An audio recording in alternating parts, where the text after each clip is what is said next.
equipamentos de educação ambiental. Eu não posso deixar de agradecer à ASPIA por mais uma vez organizar este evento, à Câmara que acolhe a ASPIA e nos está a acolher a nós, aos financiadores que permitiram à ASPIA ter este evento em funcionamento. Estamos com algum atraso, o que deve ser visto pelo ponto de vista virtuoso. Temos aqui um caldo de culturas que prezam muito a conversa, prezam muito a empatia, o estarmos juntos à mesa, e só a isso se deve este pequeno atraso. Contudo, vamos tentar recuperar esse atraso, fazendo com que os tempos possam vir a ser cumpridos. A primeira palestrante desta sessão é a Sara Carvalho, que eu tenho o prazer de conhecer há cerca de 10 anos. Ela é investigadora em Educação Climática na Universidade de Aveiro, é colaboradora da Universidade de Santiago de Compostela. Eu e o amigo Pablo conhecemos a Sara há 10 anos, trabalhamos com a Sara há 10 anos. Ela tem trabalhado a questão dos equipamentos para a educação ambiental e tem todo um percurso de excelência, de procura da sustentabilidade nesta área, mas dentro deste contexto. E, portanto, além disso, tem atividades paralelas que contribuem para o nosso bem-estar, equilíbrio e, de algum modo, reaproximação às nossas raízes, ou seja, à nossa natureza. Espero que ela não me leve a mal, mas a Sara é instrutora de yoga também. Uma prática que eu próprio posso atestar que é promotora de proximidade, quer entre nós, quer nós próprios e a natureza que nos rodeia.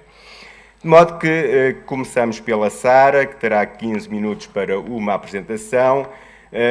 Depois terei a oportunidade de regressar aqui para apresentar o António Corbal e voltarei depois novamente para apresentar o Paulo Mafra. E ainda teremos tempo no fim das apresentações para que possamos colocar questões aos palestrantes e assim termos uma discussão interessante sobre o que é a temática deste painel. Muito obrigado. Chama Sara. Sara? Muito obrigado.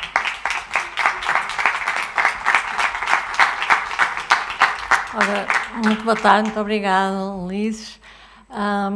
Antes de mais, gostaria de agradecer a oportunidade de estar aqui, não só desta palestra, como organizar este painel, agradecer à ASPIA, a pessoa de Joaquim Ramos Pinto, e agradecer aos financiadores deste projeto. Trata-se de um projeto de pós-doutoramento, financiado pela Fundação para a Ciência e Tecnologia. Finalmente, agradecer também aos 6 equipamentos de educação ambiental que participaram neste projeto durante 6 anos. 2 deles vamos ouvir, então, a seguir o seu feedback e como trabalham. Então, este projeto é voltado sobre esta relação entre a alimentação ou o consumo alimentar e as alterações climáticas na região do Eixo Atlântico, na Euro-região do Eixo Atlântico, que envolve a Galiza e o norte de Portugal. E, portanto, foram selecionados vários centros de educação ambiental que já trabalham, de alguma forma, as questões ou da alimentação ou de alterações climáticas e, portanto, têm uma forte também ligação à comunidade local. A premissa para este estudo de que foi, de facto, a dieta ou a nossa alimentação, mas mais especificamente a chamada dieta, é um conjunto de hábitos e padrões que nós temos que estão muito mediadas por fatores culturais. Basta pensar, por exemplo, na publicidade, e que muitas vezes estamos de forma inconsciente e a comer, digamos assim, as mensagens quando vamos, por exemplo, ao supermercado. Então este projeto teve em conta estas dimensões da dieta, alterações climáticas e, no fundo, esta própria cultura e fazer refletir não só, portanto, vários destinatários públicos-alvo dos equipamentos, seja crianças, seja outros grupos, seja idosos, séniores ou outros grupos também que ficaram envolvidos, por exemplo, clientes de restaurantes. Portanto, fazê-los ver um bocadinho esta questão quando consomem, quando vão às compras. E que através da dieta, falar aqui um pouquinho porque é que o que nós comemos influencia tanto nas alterações climáticas. Portanto, este projeto visa então ressignificar as atividades de educação ambiental que já são feitas sobre a alimentação. Muitas vezes é feita uma educação alimentar, mas só na vertente de saúde, não integra estas questões e, portanto, rumo a uma descarbonização do nosso estilo de vida. Termos menos carbono em todas as ações que possam, e o que possa resultar em mitigar as alterações climáticas. Então, no projeto, pretendeu-se investigar uns subtemas ligados a este binómio de dieta e alterações climáticas, e já vou falar quais são estes subtemas ou subfatores e que subtemas é que os equipamentos estavam mais receptivos a trabalhar, que foram mais fáceis de trabalhar, os que foram mais difíceis e como é que se pode avançar de futuro. Também foi-se investigar que estratégias pedagógicas é que podiam resultar mais com cada um dos públicos-alvo. Só lembrando aqui que, de facto, a indústria agropecuária é das indústrias que mais causam impactos ambientais. Estamos a falar das alterações climáticas, mas também em questões de água, etc. E portanto, tem uma grande percentagem de todas as indústrias, seja também comparando com os transportes, com elevadíssimo impacto, e é que todos os dias podemos agir, porque todos os dias comemos. Então, se todos os dias comemos, podemos olhar para, não só nas compras, como se vamos a um restaurante. Então, temos basicamente 6 fatores, os 6 subtemas que falei. Por um lado, que alimentos é que comemos? Comemos mais alimentos vegetais e cereais, proteínas vegetais ou, mais sobretudo, carne e bebidas? Estamos para bebidas mais, portanto, refrigerantes, etc., mais industrializadas ou não. Do fator 2, e chamando a atenção, no fator 1, se consumirmos muita carne, estamos a falar aqui países do norte global, países da Europa, em que estamos a comer excesso de carne, temos o gás de efeito estufa, temos CO2, mas principalmente o metano com a produção intensiva dos animais. Em segundo lugar, temos então alimentos processados. Tudo o que comprarmos no supermercado de alimentos processados teve ter uma indústria antes, então com a emissão de CO2 também. Por outro lado, a embalagem, se comprarmos a granel, já estamos a diminuir também emissões de CO2 e ligado às embalagens, claro, os resíduos. Temos também depois, se é uma produção intensiva ou biológica e também extensiva, vamos ter sobretudo aqui o gás do óxido de azoto, ligado à aplicação de fertilizantes, etc. Depois também a origem dos alimentos, evidentemente estarmos a comprar bananas em vez de ser da Madeira, se formos da Colômbia, temos também o CO2 de transportes e dos resíduos, incluindo os resíduos do desperdício alimentar. Estamos a falar de resíduos orgânicos, então temos bactérias anaeróbicas que produzem metano nos aterros. Há que então que diminuir os desperdícios. Portanto, para este projeto temos em conta as premissas de uma educação ambiental que ponham em causa estes valores globalizantes ou da globalização, valores hegemónicos que cada vez mais valorizamos os produtos que são de fora. Já tem havido em Portugal esforços de produzir consumos locais, produtos de Portugal, mas de facto cada vez mais local e regional tem de ser valorizado. A perspectiva sociocrítica e na tónica que a educação ambiental ou a educação em geral deve ser ensinar a pensar, ensinar a refletir, ensinar a pôr em causa. Também a educação ambiental como a gestão comunitária, a gestão do território e também a questão cultural. Não vamos agora pôr em causa o cozido à portuguesa ou os nossos pratos, mas de como é que estamos a trazer a cultura para nós e que antigamente também não se comia carne todos os dias. Então, nesta perspectiva da educação e que os centros de educação ambiental, ou mais genericamente os equipamentos da educação ambiental, estão muito próximos da população, é fácil contactar com as populações, é mais fácil também trazê-las para estas questões, muitas vezes. Então, no terreno, muitos centros têm horta ou têm este contacto já com a alimentação.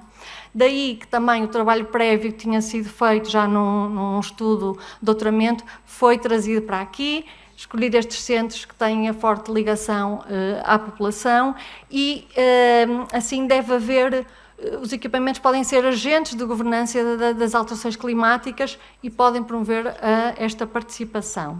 Não vou falar de todos os fatores que têm que levar um equipamento de educação ambiental, mas podemos depois mais tarde conversar sobre esta concepção e esta vertente da educação ambiental que muitas vezes é desvalorizada em relação a outros contextos educativos. Porquê então o Eixo Atlântico? Ora, foi a primeira euro-região a ser classificada a nível europeia por toda a unidade que existe, cultural, etc., entre o Norte de Portugal e a Galiza, pessoas que trabalham de um lado e atravessam a fronteira, pessoas que casavam de um lado e do outro, e portanto está a ser recuperada esta identidade comum. E também existe falta de estudos e falta de redes nesta região. Por outro lado, também está a sofrer uma mediterranização, a ver se digo bem, desta região, quando não é própria de mediterrânica. Então, que subtemas é que dentro destes subtemas que eu falei, foram trabalhados, portanto, 6 centros de educação ambiental, 2 da Galiza. E se olharem aqui para estas cores, tem aqui que, por exemplo, sobre os tipos de alimentos, apenas um centro é que trabalhou mais esta questão da diversidade de são vegetais, mais carne, o que é que existe à mesa. No entanto, que vamos ter aqui, felizmente, o benefício de ouvir já a seguir. Também vamos ouvir aqui um outro centro de educação ambiental, adiantando já, que é o centro de Mos, aí está escrito, também no interior do país, em Bragança. Aqui temos também o CDR Oviso, também interior, tal como aqui onde estamos na região Manteigas, mas no interior da Galiza, numa zona rural. E olhando então para aqui, vemos, por exemplo, a proveniência ou origem dos alimentos. Vários centros trabalharam. Tipos de produção, vários centros trabalharam. Aqui, estes subtemas, foi, portanto, mais fácil ter esta adesão. Nos tipos de alimentos foi mais difícil. Ainda há um trabalho a fazer também com os educadores dos centros, envolvendo também professores, no caso de escolas, para chamar para esta questão do consumo da carne. É ainda um pouquinho, a meu ver, e pelos estudos que foram feitos, um tabu cultural e tirar não estamos a falar de tirar a carne, é apenas sensibilizar para uma redução de país desenvolvido, incluindo a Galiza, a Espanha, como é. Não vou voltar a falar todos estes pormenores, mas temos aqui uma variedade de alimentos, de temas nos 6 equipamentos, desde laticínios, também o pescado na zona de Cerveira, ao Museu do Rio Minho, laticínios na Alvarela Ecoturismo, na Corunha. Temos sobre a castanha, vai ser aqui apresentada a Bragança, vários temas aqui o CDR que vamos ouvir a seguir, cereais no Mosteiro de Tibães em Braga e o sexto equipamento é Lipor, com a ligação aos restaurantes, têm feito um trabalho também fantástico nesta redução do desperdício. Ora, então temos uma série de, como veem, tipo de participantes, património diversificado e dinâmicas desde jogos até atividades sensoriais e de introspeção, ouvir os pássaros que se alimentam de cereais, enfim, todas estas dinâmicas foram exploradas.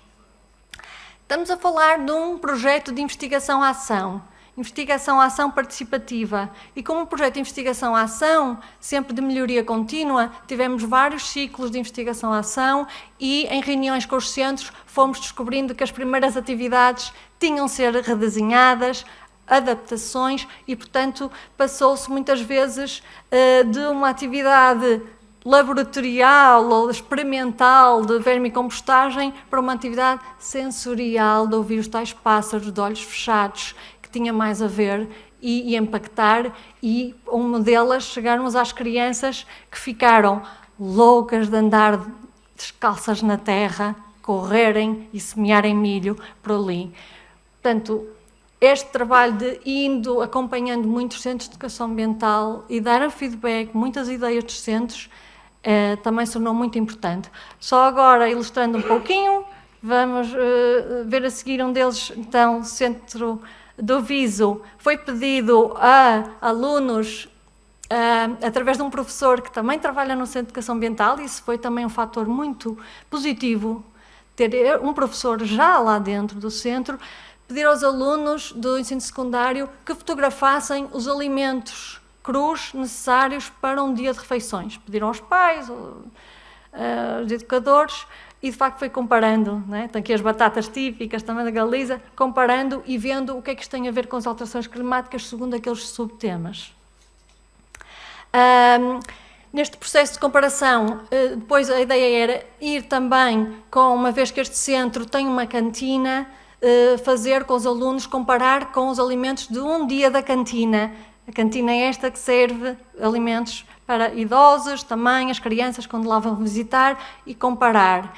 Infelizmente veio a pandemia, este projeto foi muito prejudicado, enfim, prejudicou o trabalho de muita gente e neste caso, de facto, foi um dos fatores. Por outro lado, chegou-se à conclusão que era necessário sensibilizar as cozinheiras para esta questão e outras pessoas também do centro, também os próprios idosos, e portanto foi-se por uma via de aliar a questão climática, ambiental à questão de saúde. Felizmente o CDR Viso tinha contatos com o nutricionista, e o nutricionista veio trazer também uma palestra, que vai ser descrita a seguir, mas de facto foi muito bom ter este feedback, inclusivamente ligação às culturas antigas, por exemplo, da castanha, que vão ser, também vai ser falado aqui a seguir, Bragança, mas quando eu falei, estamos a falar de perto de Ourense, da castanha que antigamente apanhava-se a castanha de luvas, casaco, com frio, e agora é de manga curta. Tudo isto, as pessoas do mundo rural estão a sentir muito mais do que os urbanos, as alterações climáticas. Então, vendo aqui o outro exemplo de Bragança, é curioso também, mais uma vez, uma parceria, que agradeço muito, com a Áspia de Bragança, em que existe um centro comunitário de educação ambiental, que vai ser aqui descrito melhor. Começou por ser numa aldeia, na aldeia de Mós, e de facto foi aqui possível ouvir as preocupações das pessoas e quais eram as produções alimentares que queriam valorizar. Neste caso foi a castanha, logo a seguir antes de encontrarmos com eles, vamos fazer uma pequena entrevista a pessoas. Abriram-nos as portas, fomos às casas delas, e elas ofereceram-nos para depois mostrar o resultado das entrevistas num encontro, num agosto. Todas elas, sim, eu faço uma sopa de castanha, faço sobremesas, tudo era os subprodutos da castanha, que vimos tem um grande potencial, até de economia local, para criar novas empresas de transformação da castanha, como existem produtos em França, etc.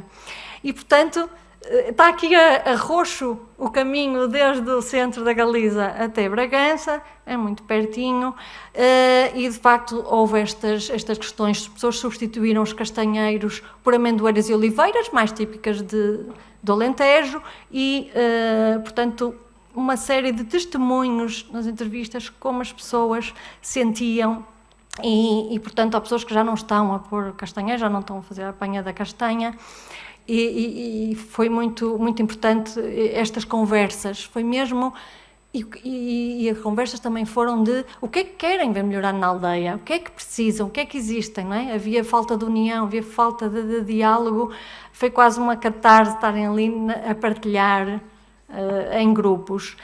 Além disso, também partilharam com um dos problemas da castanha, em que as pessoas dependem parte dessa atividade para o seu sustento, outras dependem inteiramente, e hoje em dia havia o problema da praga dos castanheiros. Portanto, um problema muito concreto, quisemos ajudar e, de facto, falámos com um especialista do Instituto Politécnico de Bragança, que foi também lá dar uma palestra e pedir ajuda aos proprietários para também, nomeadamente, darem indicações onde é que estavam também os castanheiros, mas melhor do que isso vai falar o meu colega a seguir, Paulo Mafra.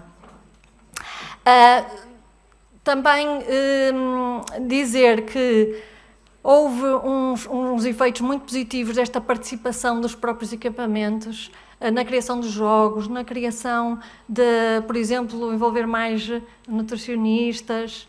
A questão da saúde também foi posta no Mosteiro de Tibães, em Braga. E, portanto, estas metodologias significativas levaram ao aumento da componente lúdica. Alguns disseram, educadores, esta atividade não está muito interessante, está um bocadinho chata para os meninos. Vamos pôr uma coisa mais divertida, assim, e ao mesmo tempo pedagógica. Portanto, houve esta colaboração realmente participativa. E esta componente mais artística com as fotografias, por outro lado também dar ligação ao lugar, não é? Aumentar o vínculo com o lugar, com o semear, por exemplo, o milho. Então, terminando de uma forma geral, portanto, foi possível trabalhar diferentes subtemas nestes equipamentos, uma grande diversidade, a participação dos educadores foi muito importante e dos dirigentes, diretores de centros. É preciso, no entanto, formar os educadores nesta área. O subtema da carne continua para futuro desafio e de uma forma geral, é preciso também, a nível de estratégias políticas, de termos guias oficiais de dietas sustentáveis, como existem noutros países. Muito obrigada.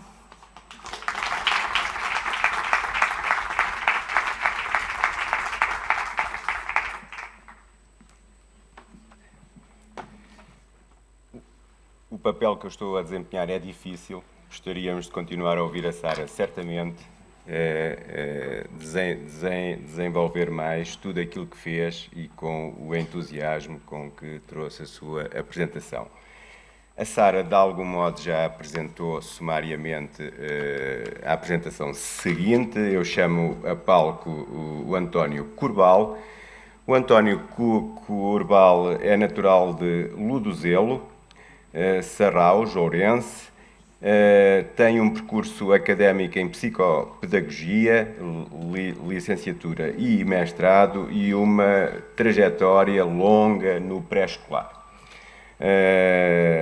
onde esteve na CEIP Rosália de Castro até finais de 2020, quando se reformou. Agora é pastor, ele vai explicar melhor. Trabalha estas questões no centro. É militante, e estou a citar, do meio rural, é promotor e dedicado ao centro de Uviso. Vamos ouvir com muita expectativa o António, a quem agradeço em meu nome e em nome da ASP. Muito obrigado. Muito obrigado. Muito obrigado.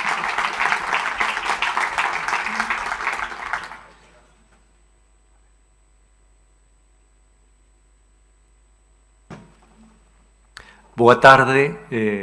Toca o primeiro dar as graciñas por convidarnos.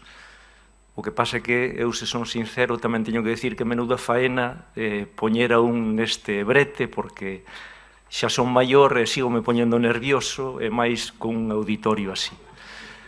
Pero somos ben mandados e aquí estamos. Pedíronos xa en xaneiro, isto que puña aí, facer como 3 cousiñas, contar algo do CDR e engadir o traballo que fixo Pablo Vivanco, que é un nutricionista ao que se referiu Sara, e Tomás García, que é o biólogo, o profesor que traballaba no IES e colaborador do CDR. O primeiro, nós facemos algo de todo, pero cando veu Sara ali decir que éramos un equipamento de educación ambiental, igual que antes viñera a Boli e tal, nós somos os primeiros sorprendidos, porque non realmente o que tratamos de facer é coidarnos entre nós. Eu veño a contar aquí a experiencia do CDR Oviso, de Lodoselo, pero eso de que facemos educación ambiental e outras cousas bonitas, dinos os amigos que nos queren ben. Ojalá foramos como din os amigos que somos, pero que va, estamos lonxe diso. En todo caso, eu tratarei de tirarvos a auga, non como me tiraron a min o estar aquí. Sabedes a historia esa de que vas camiñando tranquilo, ves moita xente xunta, calquera un de nós pode ser, eu mesmo, arrimaste li, ves unha crianza que está tratando de sair da auga e de repente xa te ves ti ali metido tamén, axudando. E todo Dios te aplaude, que tamén o que se fai nestas historias, e ao final alguén se arrimou a esa persona que salvou aquela crianza e lle dice: quería vostede engadir algo? E o que engadiu este home foi: quería saber que me empuxou aí. Vale. Bueno, o CDR somos unha asociación que tamén o que facemos é o que se fixo toda a vida. Normalmente, a xente para decir que innova esconde as fontes. Nós estamos orgullosos de decir que facemos o que nos aprenderon de nenos, que era coidar uns dos outros. E por eso nos decimos que dinamizamos povos que coidan. Estamos na comarca da Limia, somos limítrofes. Algúna vez nos presentaron como unha experiencia do norte de Portugal e nos felices de sentirnos así. Traballamos para as persoas contando con elas. A clave sería esa. O que nos guía son as necesidades, procuramos convertir as necesidades en potencialidades e dicimos que facemos un desenvolvemento a escala humana, no sentido de creer nas persoas e non facer nós o que nos parece que está ben, senón telos a eles en conta. Esta é a nosa utopía realizable, ou o inédito viable de Paulo Freire, que é tratar os outros como suxeitos. Facemos algo de todo sin saber de case nada. Bueno, lóxicamente estamos organizados a partir dunha asamblea, temos como 4 bloques, pedimos axuda en todos os sitios, hai colaboradores, petamos en todas as portas, pero situádevos, somos un pobo do interior onde a maioría das casas vive unha persoa, vedes, ou 2 maiores de 65 anos. Hai algúns casos máis, somos un pobo típico e tipo do interior de Galicia, pero que non se distingue moito da parte nosa de Lí, de Montalegre e a zona do norte de Portugal.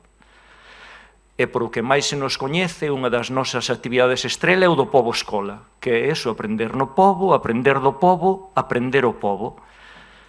De ver o pobo como está aí nunha imaxe, a velo da outra maneira, e entender a filosofía deste programa que empezou no ano 90 e algo, non? 90 e poucos, de que falla un pobo para educar unha crianza. Os que somos nenos dun pobo, ou nos sentimos nenos dun pobo, sabemos ben disto, non?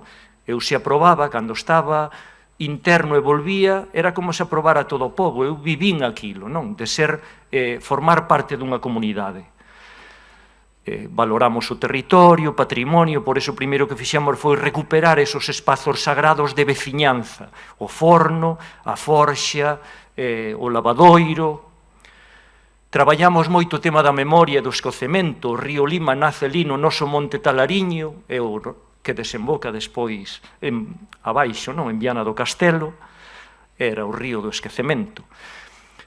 E procuramos darlle sentido ás cousiñas, porque nos parece que o importante non é ter un museo cheo de obxectos, que tamén estará ben, nos queremos decir que procuramos darlle valor ao espazo no que somos, non só ter en conta o benestar, senón o ben ser, non? Este é a clave. Como se che ocurre isto? Botamos man desta frase que vimos algunha vez nunha pintada: a imaginación non existe, memoria fermentada. Non estamos dicindo que hai que facer como era o medio rural cando nós éramos nenos, senón crear unha nova ruralidade, creando alianzas entre o rural e o urbano.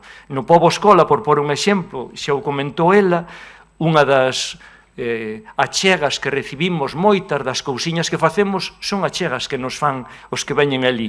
Era por regalarlle unha caixa niño, pois as crianzas que no momento de sacar o seu sobrealmorzo generaban menos lixo, por exemplo.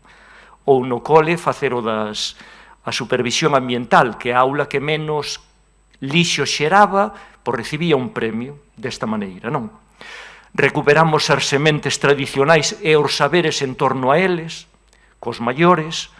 Bueno, moitísimas cousas que eu vou pasar, pero para que viñades alá, vale? O xardín de estimulación sensorial rodea todo o que é o centro de inclusión e a casa niño. Seguimos mantendo programas de educación infantil familiar, que era o preescolar na casa, ou temos incorporados no que sería o centro de inclusión ou o centro dos maiores, a casa niño, que é un modelo educativo, diríamos, da etapa 0-3, aí vedes as 5 crianzas que permiten estar ao mesmo tempo nese espazo, pero con quen están e cos maiores, no colo deles, e non apartados os nenos nun sitio, os maiores noutro, ou os vellos. Aí están a mañá índoos a buscar a vivenda comunitaria tutelada, onde viven 12 persoas que xa non poden estar na súa casa, e despois convivindo, como se fixo toda a vida. Non vos vou facer eu falar de educación ambiental a vos, pero si vos quería decir que unha das achegas que nos fai a xente maior, cando tratamos de que se sintan a gusto no seu medio, é que nos fan ver que non só eles se sinten ben cando están eles coidados, se o medio está descoidado. Entón, por aquilo por o que estuveron na emigración para comprar unha terra e que agora este abandonada, era o que peor levaban, deso que tamén temos animais para manter limpos os lameiros e os distintos espazos da xente. Por eso hai puña aí que seguimos facendo agrogandaría e coidando da diversidade e da paisaxe, porque entendemos a educación como compromiso co territorio, porque a xente ten claro que viviu sempre en simbiose co medio. Sempre din eso de que todo me fala. Logo, para nós os coidados inclúen o territorio. Facemos desde o ano 1998 o servizo de comida, o xantar, o voso almorzo, todos xuntos, o sea, a xente que vivía soa, e despois levamos yo a domicilio, aí están facendo o reparto por os povos. Falo-vos de uns 100 menús que se reparten todos os días, de aí para arriba, e outros 40 ou así que comen no centro. Ou repartimos alimentos dos supermercados que teñen unha data de caducidade e van a ter que tirar, entón dánolos a nós 1 ou 2 días antes, e nós todos os días facemos ese reparto, a parte dos produtos propios, distinguindo dun banco de alimentos que normalmente son produtos que xa son envasados. Aquí son produtos frescos, non? Isto, o de sempre, fixo o efecto de que viñera por ali xente tan interesante como o Aitor e o Fran, que teñen aí o de Mi Dieta Cogea, e puxeron en marcha Viajetal, e a primeira parada foi en Lodoselo. Indagade por aí. Axudarnos a seguir traballando en 4 temas interesantes, que é o tema da proteína, o tema de consumir produtos locais e de tempada, a reducción do desperdicio alimentario e a xestión intelixente e responsable dos envases, non? Isto, ok, vou da úten. Isto xa vos lo contou Sara, aproveitamos a xente que ven ali, porque igual que a xente da cociña entenda algunhas cousiñas, costanos máis que se ven Sara ou Pablo e o contan eles. Entón, isto de caldo galego con ou sen ingredientes climáticos foi a repera, vale? E deu pé a que se falara bastante deste tema. Aí están momentos da sesión con eles, incluso aquí había un vídeo de... Hola, parabéns para Sara Carballo e tamén á Universidade de Aveiro polo traballo que están a facer en contra do cambio climático a favor do medio ambiente. É importante a nosa dieta atlántica, non só porque é equilibrada e de calidade, porque temos peseteiros de neobrasica, como pode ser os grelos, pero tamén o repolo, temos tamén peixes de calidade, como pode ser o bacallao, ou tamén o noso polvo galego, pero tamén aceite de oliva virgen extra, cítricos importantes, temos carne de calidade. Pero é importante a dieta de proximidade porque evitamos o transporte e así a emisión de gases tóxicos de efecto invernadoiro. Por iso é importante poñer o noso granito de arena e comer a nosa dieta atlántica. Parabéns! O Pablo é o nutricionista, o que fixo referencia a Sara, que veña un farmacéutico, que é o que tamén lle dá as medicinas, a dicirlle isto ás nosas cociñeiras e a nosa xente, é clave, porque é diferente de que yo digamos un educador ou un calquera. El ten, hasta me escribiu aquí mogollón de cousiñas que non nos imos a parar, eu collín aí algunha idea, pero xa vos la dixo ele, vos sabedes desto ben, isto quedará por aí para que poidades ver se queredes, e simplemente acabar tamén co que comentaba ela do profesor este do instituto que traballou a partir deste traballo que saíra, nos virámoslo no País dominical, vale, a partir de aí Tomás, que é o que aparece aí nas casas da memoria, fixera esa actividade que xa vos comentou ela, de que o alumnado fixera unha foto dos produtos e a partir de aí reflexionar respecto da saúde e do medio e analizar todo eso pois con xeito, como sabe facer a xente que o fai ben. Moitísimas grazas e vida lo do selo, que é o máis importante.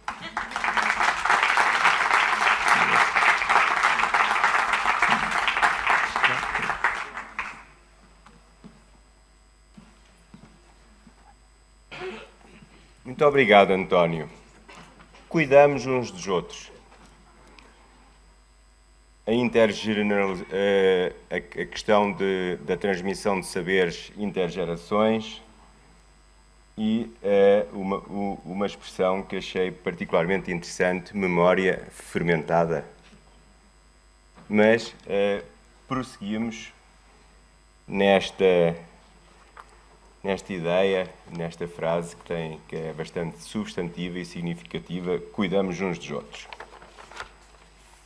De seguida, vamos ter connosco, via digital, o colega Paulo Mafra, que é docente do Departamento de Ciências da Natureza da Escola Superior de Educação do Instituto Politécnico de Bragança. Tem como atividade predominante a formação académica nas áreas da educação ambiental, educação para a saúde e formação de professores. É coordenador do Núcleo de Bragança da Áspia e monitor do Projeto Rios. Tem desenvolvido projetos na área da educação ambiental, orientações, e também tem dedicado a sua atenção a países lusófonos como Santo Tomé e Príncipe e Guiné-Bissau. Uma vez mais, em meu nome enquanto moderador, mas essencialmente em nome da Áspia, agradeço a vinda do Paulo e vamos ouvi-lo com atenção. Muito obrigado. Muito obrigado. Eu não sei se me estão a ouvir, penso que sim. Portanto, eu queria então desde já agradecer o convite.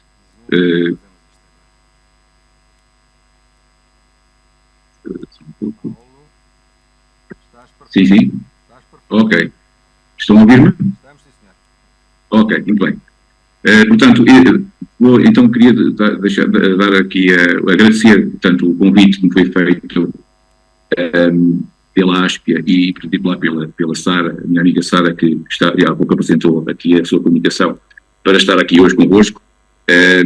E parabéns a toda a equipa da Áspia e a todos os parceiros que permitam que estas jornadas se realizassem. Estão de parabéns, está a decorrer de forma perfeita. Já agora eu tenho estado a ouvir nada pelo YouTube e o som é excelente e a imagem é excelente, está tudo bem. Os que estão aí preocupados com a recepção da imagem, está ok, tudo impecável.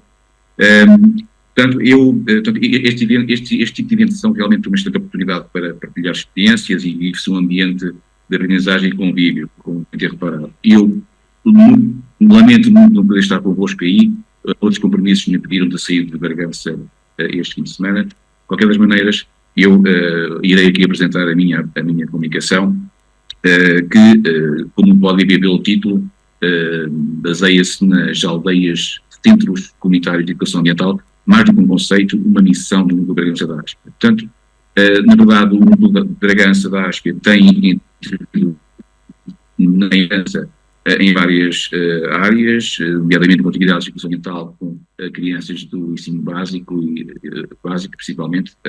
No entanto, há um projeto que é este que venho aqui agora a apresentar, que nos é muito querido, porque centra-se de facto nas aldeias transmontanas, especificamente as aldeias de Bragança e em particular, ultimamente mais, nas aldeias do Parque Natural Montezinho, e que realmente são aldeias excepcionais, com um valor histórico, patrimonial, seja natural ou cultural, que me presente a mim e também aos elementos que compõem a Áspia e Bragança, que são de cá, são brigantinos. Eu sou a única pessoa que é de fora, eu sou de Leiria, vim para Bragança há 24 anos e fiquei.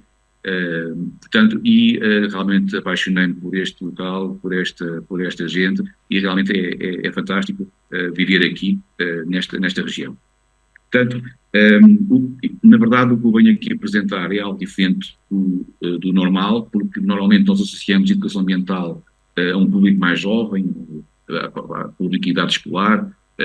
No entanto, o público-alvo que nós, na verdade, com quem nós trabalhamos é um público sénior, portanto, pessoas com alguma idade, portanto, uma média de idade bastante elevada nestas aldeias transmontanas, como vocês sabem, como é do vosso conhecimento, e, na verdade, estabeleceu-se aqui um desafio para a Áspia Bragança, que foi combater o isolamento da população, valorizar o património natural e cultural, fazer ações de educação ambiental, ainda bem em conta essa valorização.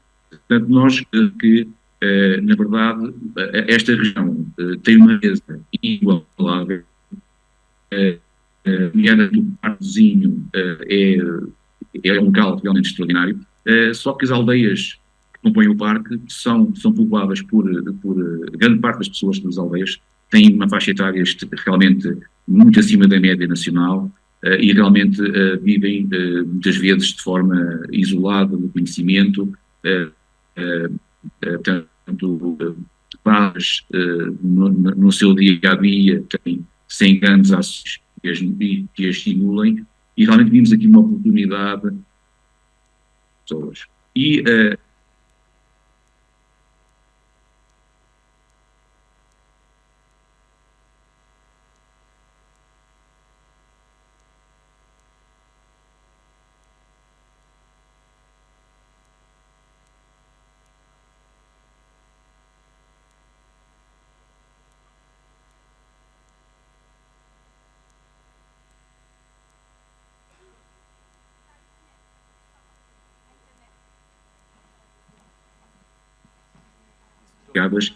muitas vezes.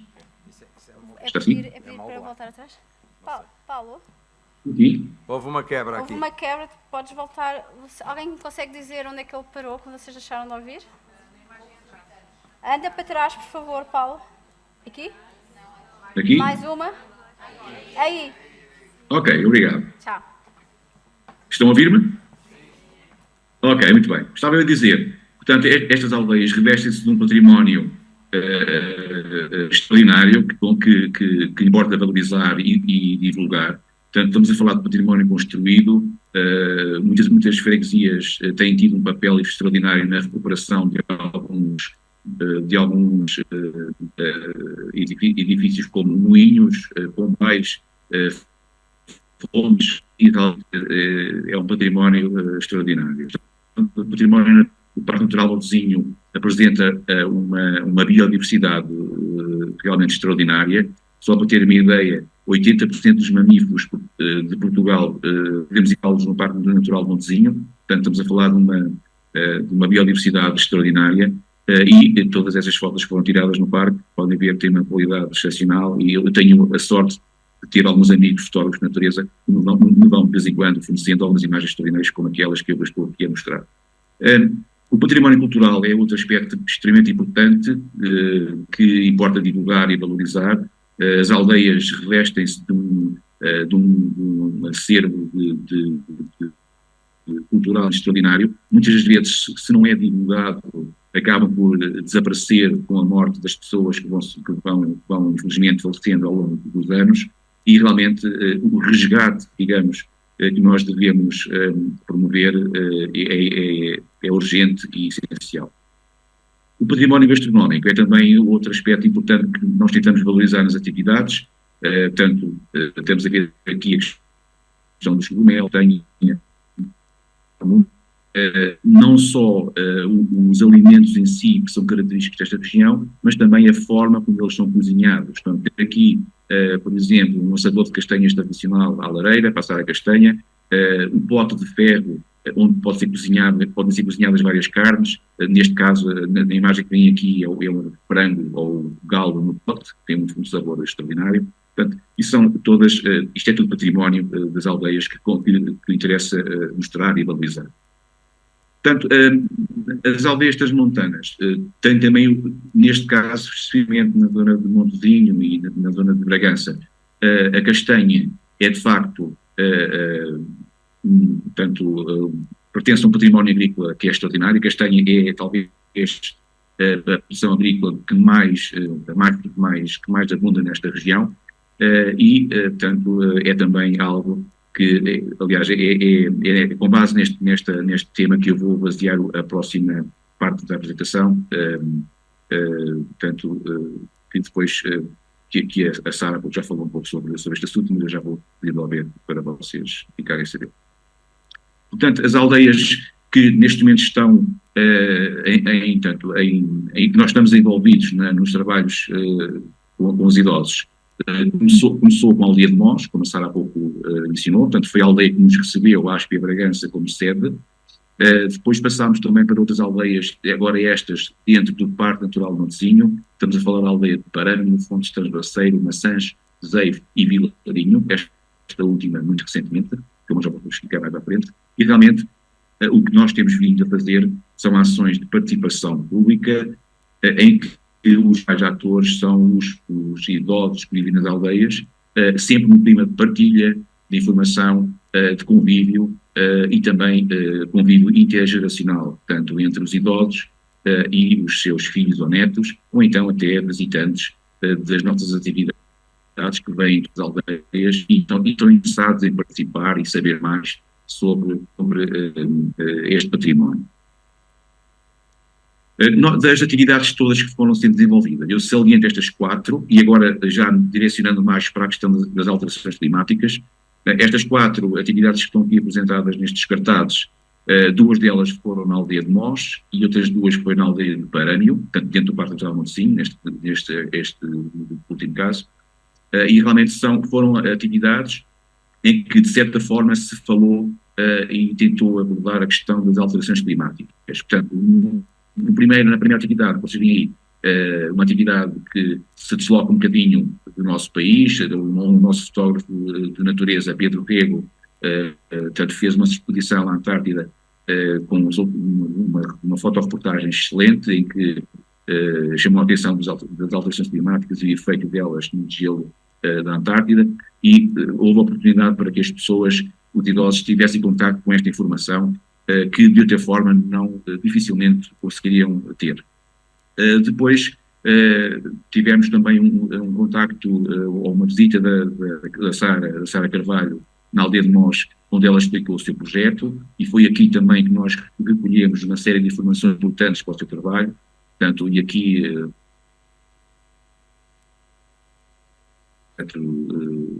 de grande e elevado valor socioambiental, portanto foi em 2018, e outras sessões também depois se seguiram na recolha de informação.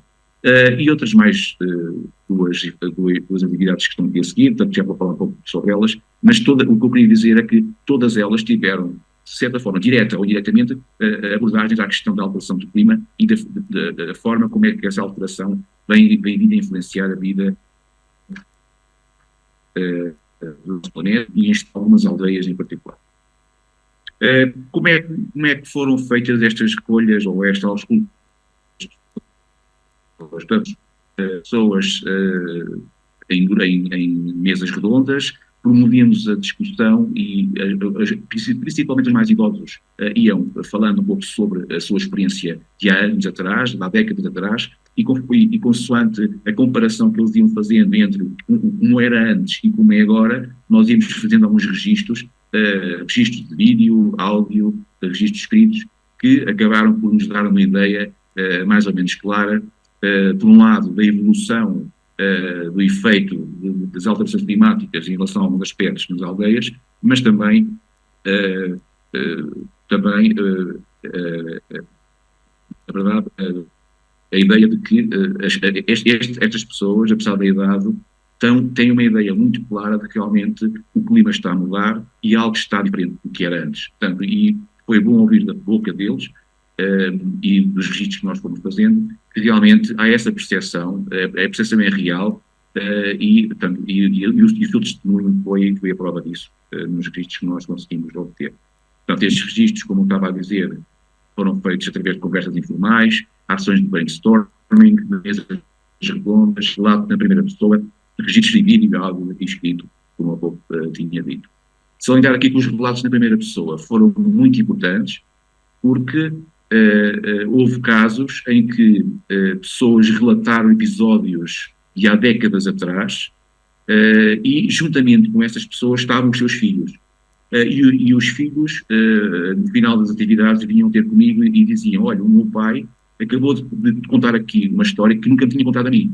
Portanto, e houve aqui uma clara sensação de que esta metodologia que nós fomos utilizando para obter esta informação resultou, as pessoas abriram-se, as pessoas refletiram e tiveram essa necessidade de contar esses episódios que, se calhar, pela primeira vez, nunca tinha contado a ninguém. E ali, neste tipo de reuniões, neste tipo de interações, as pessoas manifestaram portanto, o seu conhecimento e a sua experiência. Portanto, estas duas ações que eu estou agora aqui a apresentar, para mim, foram as ações onde foram retiradas mais informações. Então, estamos a falar da intervenção no âmbito do projeto de pós-doutoramento da Sara Carvalho, com a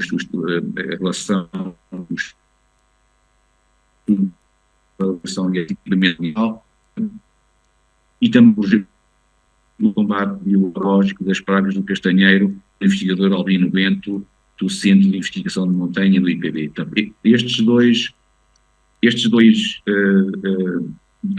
atividades serviram realmente, de facto, para nós percebermos até que ponto as pessoas repararam ou tinham noção das alterações que vão vir a acontecer, nomeadamente com as castanhas e os castanheiros, neste caso, e também aproveitou-se algumas destas intervenções para explicar às pessoas de que forma é que algumas pragas podem ser combatidas, nomeadamente a praga da vespa da galha do castanheiro. Portanto, muitas das vezes há uma certa noção de que os agricultores não têm o conhecimento suficiente de como lidar com esta praga e muitas vezes têm ações contraproducentes no que diz respeito ao combate.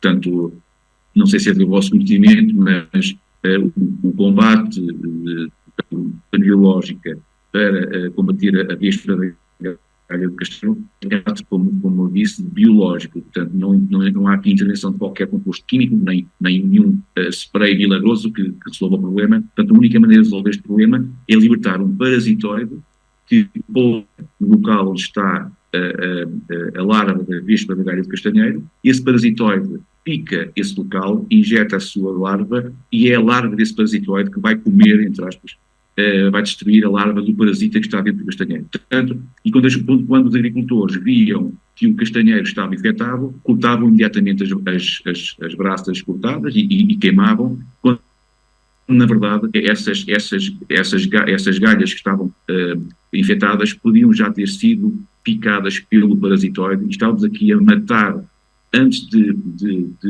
resolver o problema, estávamos a matar aqui a solução, antes da solução começar a atuar. Portanto, este tipo de esclarecimento ajudou claramente a que os agricultores percebessem a importância desta metodologia, que é normal que haja alguma confusão na percepção de como é que estas cadeias ecológicas funcionam, não é? Como é que um ser vivo vai resolver uma praga, portanto, e não um químico, como eles estariam habituados a ouvir. Portanto, e este tipo de informação foi muito importante para ajudar a combater mais este problema da praga da galha do castanheiro. Vamos passar então aqui a apresentar os resultados que nós encontramos, isto de uma forma geral, das percepções das pessoas, estou a falar dos idosos que vivem nas aldeias, acerca deste tema, portanto, castanheiros e castanha, foi o tema predominante que foi abordado. Portanto, em relação ao clima, qual é a percepção? Antes os invernos eram mais frios, antigamente fazia mais frio, chovia mais e havia mais orvalhadas. Na apanha da castanha havia neve, fazia frio, muitas vezes mais de 15 dias de neve. O castanheiro quer frio, não quer calor, por isso estão a aparecer os problemas na produção de castanhas. O clima está diferente. Agora chove menos, tanto no inverno como no verão. Os castanheiros estão a morrer, tanto os novos como os velhos. E é o clima. O clima mudou completamente. Agora a apanha da castanha faz em dias de calor, muitas vezes com roupa leve, com manga curta, como há pouco falou Sá. Em relação à produtividade... Eu peço, Paulo, se me estiveres a ouvir, que estás nos últimos 5 minutos, está bem? Ok, já estou a acabar. Só um pouquinho, já estou a acabar. Portanto, há uns anos, antes havia mais castanhas grandes e saborosas, portanto, a árvore era mais saudável. Com o aparecimento das doenças de castanheiro, a castanha começou a perder tamanho e cada árvore passou a dar menos castanhas. Portanto, temos aqui a ver uma alteração de rendimento e qualidade. Há uns anos atrás não havia tantos castanheiros, mas produziam-se mais castanhas de melhor qualidade. Portanto, os castanheiros davam mais castanhas por árvore. Em relação, em alguns casos, a quebra de produção tem chegado aos 70%. Em relação ao aparecimento das doenças e suscetibilidade dos castanheiros, há cada vez mais castanhos a secar, apareceram doenças que diminuem a produção da castanha ou matam os castanheiros, como o cancro do castanheiro e a praga da vespa da galha do castanheiro. Em relação à mudança de práticas agrícolas, há pessoas a trocar os soltos de castanheiros por amendoeiras, portanto, mudança de culturas. Devia-se continuar a fazer as sementeiras como antigamente, ou seja, semeava-se o pão, ou seja, o trigo, nas terras que davam pão e meteram mais castanheiros. A castanha está a acabar, agora anda toda a gente a plantar amendoeiras e a partir dos anos 80 começaram-se a plantar mais soltos mais tentos. Até então os soltos que haviam eram com árvores já centenárias que vinham de gerações anteriores. Outro aspecto em relação às árvores alimentares, já agora, as castanhas eram apanhadas para sacos de serapilheira e eram transportadas em carros de bois. As castanhas eram consumidas, assadas ou cozidas. Também se fazia sopa, ou chamado caldo de castanha. Antes comia-se mais sopa de castanha e outras refeições com castanha. Muitas vezes comia-se castanha em vez de batata. Assavam-nas, as castanhas, na lareira, guardavam-nas e depois no inverno faziam a sopa com essa castanha. Portanto, o método de conservação. Guardavam-se as sacas de serapilheira, punham-se depois a secar e eram posteriormente cozidas à lareira com água e sal num pote de ferro. Portanto, já estou a concluir. Pelos registros que foram sendo realizados, podemos concluir que as comunitárias de educação ambiental têm a clara noção de que o clima está a mudar e esse facto manifesta-se na produtividade agrícola. O tema da castanha predomina, pois é um produto de máxima importância para esta região, tanto para a economia como para o sustento de algumas famílias, que têm na castanha o principal rendimento anual. A população observa e reconhece um aumento considerável da frequência de algumas doenças que afetam o castanheiro e, consequentemente, a produção de castanha. Vê-se a alteração do clima como uma das causas desse aumento. Acreditamos que essa percepção, o aumento de conhecimentos acerca desta problemática, contribui para um aumento da literacia ambiental da população. Acreditamos que o aumento da literacia ambiental tornará os indivíduos mais reflexivos, no sentido da compreensão de fenómenos ambientais e, consequentemente, influenciará as suas atitudes, comportamentos proambientais relativamente a várias temáticas ambientais transversais. Só para mesmo finalizar, o trinómio que define a educação ambiental, valores, atitudes, comportamentos, é aqui valorizado no respeito ao aumento da literacia. Portanto, acreditamos que com mais informação tornam-se mais reflexivos e têm maior poder de interpretação dos fenómenos. E isso, claramente, leva a que elas tomem decisões ambientalmente conscientes e corretas, e levando a um reforço dos valores, atitudes e comportamentos ambientais. Portanto, e nós acreditamos que estas ações têm este efeito nesta população, mesmo sénior, e realmente fica com uma ideia muito mais clara sobre como devem ser os seus comportamentos ambientais.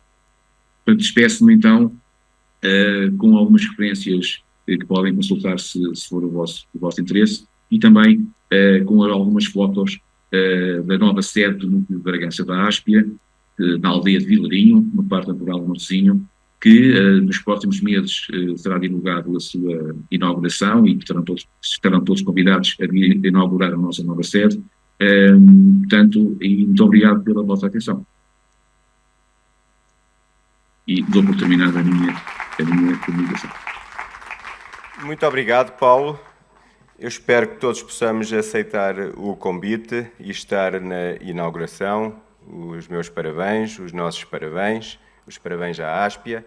Eu peço à promotora do painel que suba a palco, juntamente com os seus convidados, o António, que o Paulo continue entre nós. E para que possamos retomar o cronograma ou a agenda do dia, eu daria 5 minutos para questões, remetendo as restantes questões aos intervenientes para a pausa que se segue. Julgo eu que teremos já de seguida uma pausa de coffee break. Estou certo? Pode ser? 15 minutos. Então, Sara, por favor, António. O Paulo, não sei se mantém connosco em Zoom, se saiu.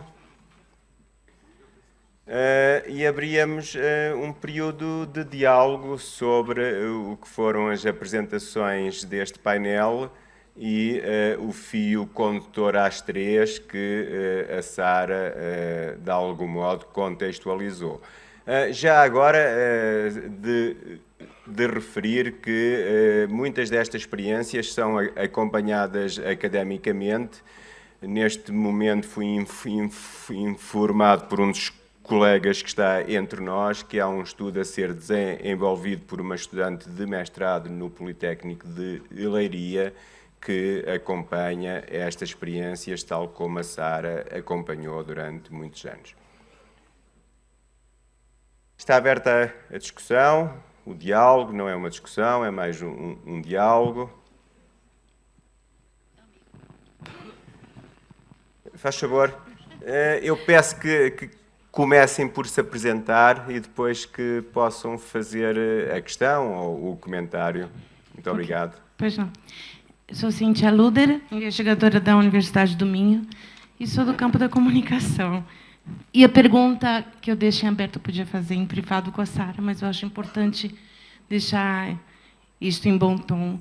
Por acaso, esse processo de investigação teve alguma participação ou algum tratamento mais específico em relação à comunicação em si e tudo que ela gera? Porque, particularmente, eu percebo que, infelizmente, nesses trabalhos, os meus colegas da comunicação pecam de não explorar a alimentação. É muito raro isso acontecer, infelizmente ainda, pelo menos aqui em Portugal. E eu, particularmente, sei muito bem quais são as possibilidades e todas as questões nocivas que isso gera.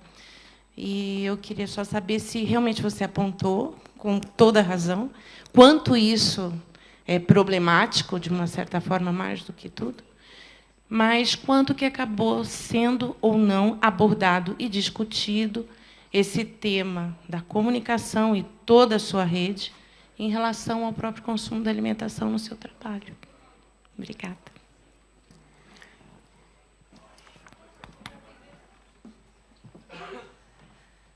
Ora, então, este projeto, como diz bem, de investigação-ação, centrou-se nos centros de educação ambiental e trabalha em rede.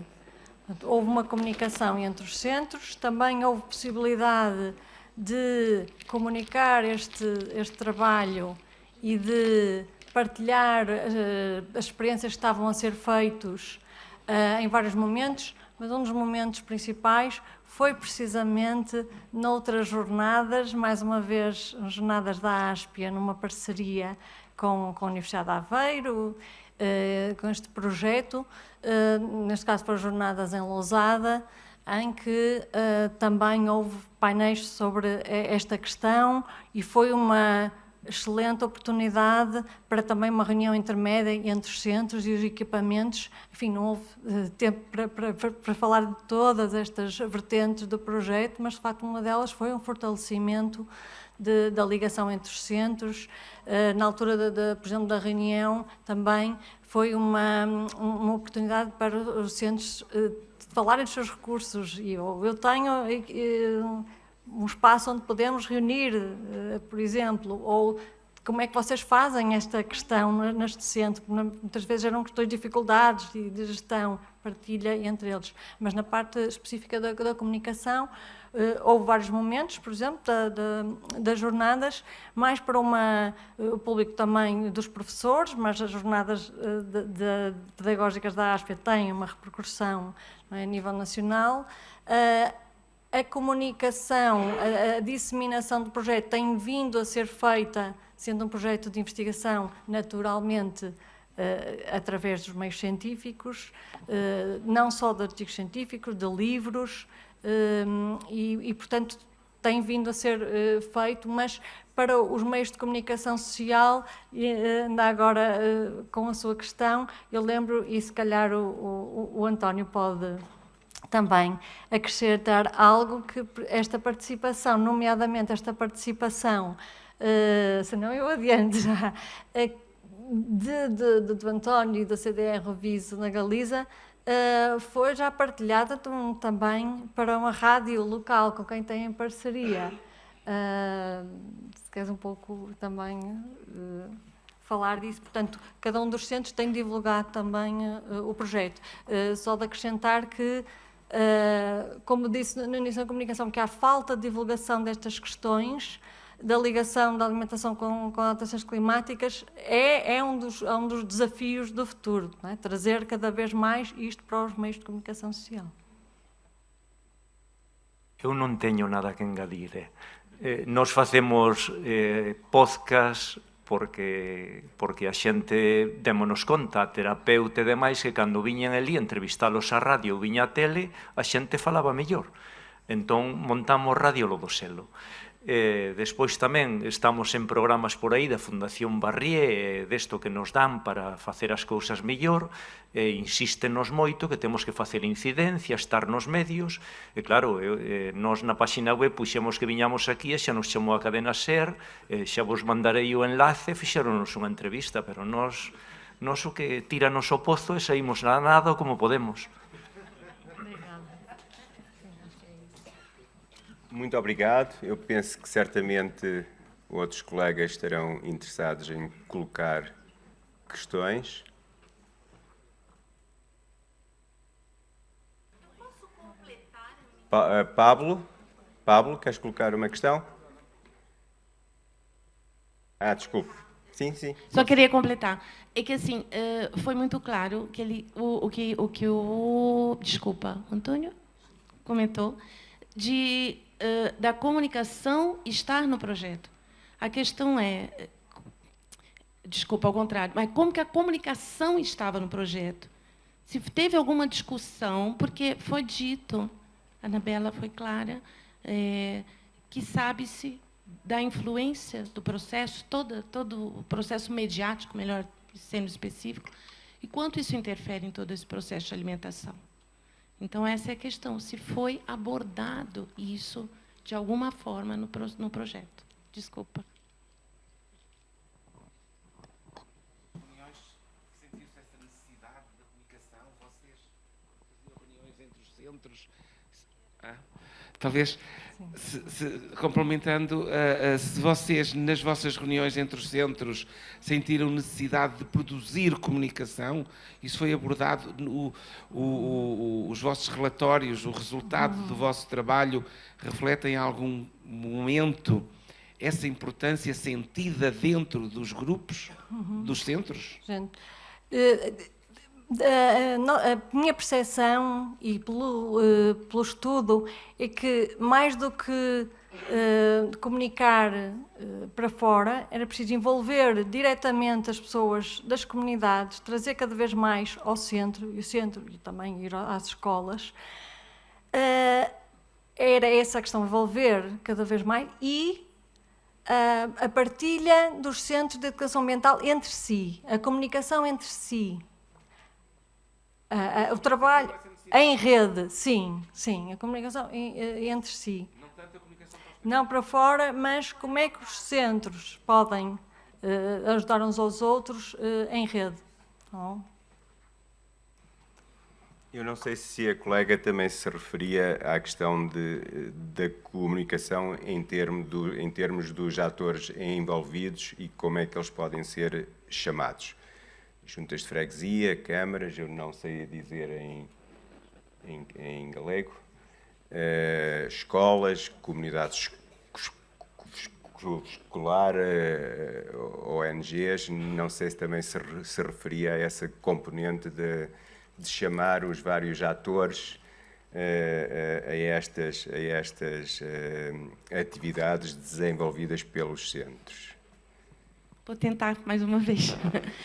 Se, por exemplo, se esses atores todos que foram envolvidos, não foram poucos, foram de uma certa forma, direto ou indiretamente, sensibilizados, e se sim, como?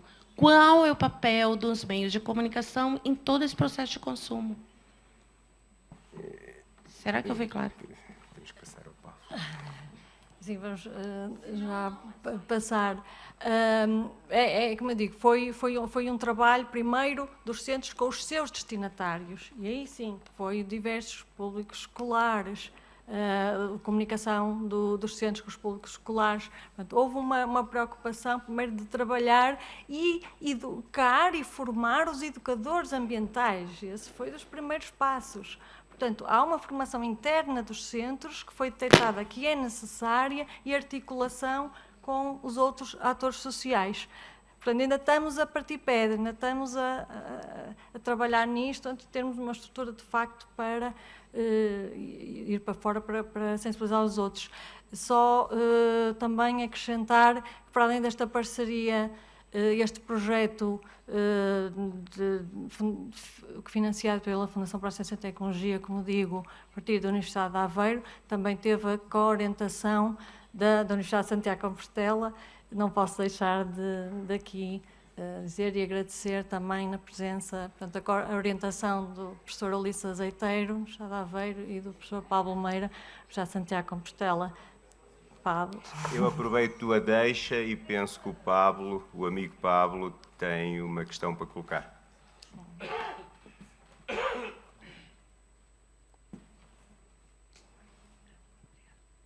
Ben, obrigado. Bueno, obrigado, Sara, polo recoñecemento. Eu quería facer unha observación que, ademais, creo que estuvo presente nas tres intervenções, na introductoria de Sara, ainda que me perdín a primeira parte por cuestións da logística do almorzo, non? E da de Antonio e a de Braganza, non? Da Paulo. E é a cuestión de que estamos falando de equipamentos sociais ou de equipamentos de educación ambiental.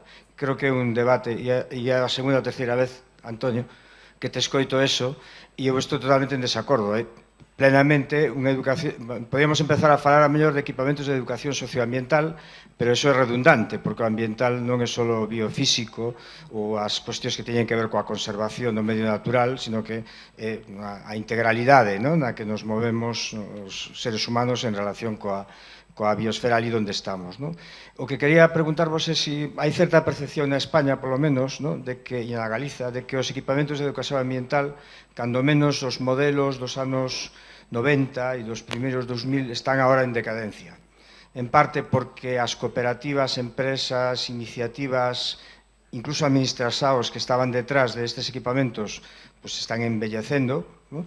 Como porque, de alguna forma, a natureza dos problemas socioambientais contemporáneos, ¿no?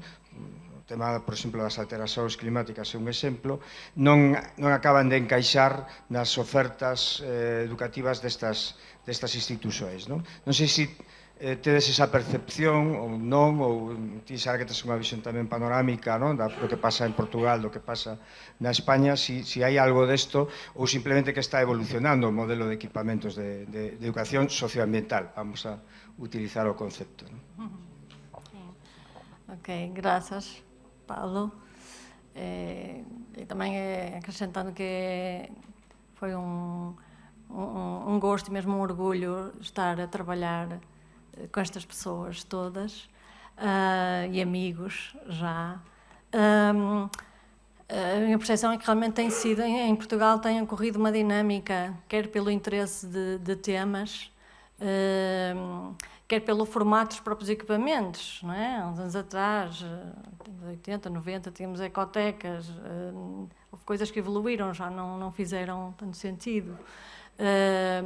Houve o boom dos centros de interpretação e monitorização ambiental, dos SEMIAs, por questões também de estrutura e de financiamento europeu.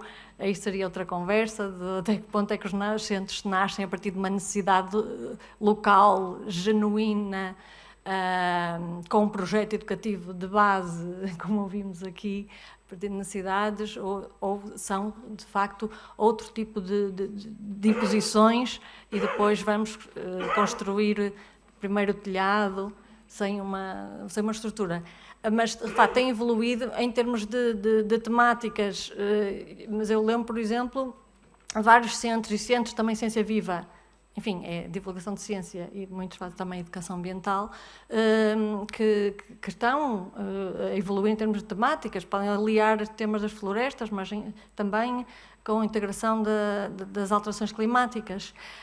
Também lembrando, e agradeço essa questão, porque temos, historicamente, não é, na Galiza, temos um panorama de centros privados, de iniciativa de pessoas que quiseram ir viver para a aldeia e criar o seu próprio negócio com um centro de visitantes, de natureza, com muita gente, muitas vezes com alojamento, de atividades de longa duração. Em Portugal temos uma tipologia diferente, temos uma maioria dos centros públicos, ou co-geridos com câmaras municipais e universidades. Essa também é uma interação muito interessante que tem acontecido. Um dos centros, por exemplo, como o Museu de Rio Minho, é um bom exemplo disso, com uma base científica forte da Universidade do Porto e com a Câmara de Vila Nova de Cerveira para, enfim, ajudar também os pescadores locais. Portanto, creio que tem evoluído, mas há temas, e a questão do sócio que vem aqui ainda está creio, por trabalhar nos centros de educação ambiental, de ser estes tais centros comunitários, pelo menos a percepção cá em Portugal. Muito obrigado, Sara, por promover esta sessão. Obrigado à Sara e à Aspia por me convidarem a ter esta oportunidade de a poder moderar. Continuação dos trabalhos, vamos seguir para... há uma questão. Não vamos seguir já para a pausa, ainda vamos ter mais uma questão. Peço desculpa. Não tem mal, eu só estava a tentar seguir o que a direção da ASPIA me pediu, mas acho que uma questão mais que não fará mal. É muito rápido. Eu só queria fazer uma pergunta à doutora Sara. Em relação, portanto, à sua apresentação... Estou aqui. Em relação à sua apresentação, portanto, referiu ali a questão do consumo de carne, que é um bocadinho polémico também, e gostava de perceber em que ponto é que portanto, os produtores pecuários, não é, são sensibilizados para essa questão de uma alimentação mais saudável, reduzindo o consumo de carne. Qual é a aceitação desse público-alvo? Isto é muito bom, um desafio, sensibilizar e creio que tem que se cada vez mais fazer esta educação ambiental junto das entidades privadas, entidades governamentais, mas também entidades privadas, como são a indústria agropecuária. Este projeto focou-se mais no consumo agroalimentar, dentro do sistema agroalimentar. Mas há colegas meus, precisamente da Galiza, da Universidade de Santiago de Compostela, que estão a trabalhar a questão da produção e de diferentes formas de comercialização do consumo, com pequenos produtores, promovendo cada vez mais o consumo de proximidade, a produção extensiva, biológica. Há um longo caminho a fazer, como eu digo, que não é uma sensibilização para agora cortarmos todos a carne, até porque a nível local quer-se cada vez mais promover até espécies, seja enfim, de agropecuária, espécies autóctones, produção local, trazer pessoas para o interior, para fazer realmente essa produção. Mas é melhor então, estarmos a consumir uma carne local, uma carne biológica, do que estarmos realmente com uma alimentação vegetariana em que tudo vem do outro lado do mundo e com estas implicações em termos de emissões de dióxido de carbono. É um ótimo desafio que lança trabalharmos com os produtores que não são biológicos, não são de produção extensiva. É o que eu posso realmente dizer, é outra parte de trabalho a fazer. Obrigada.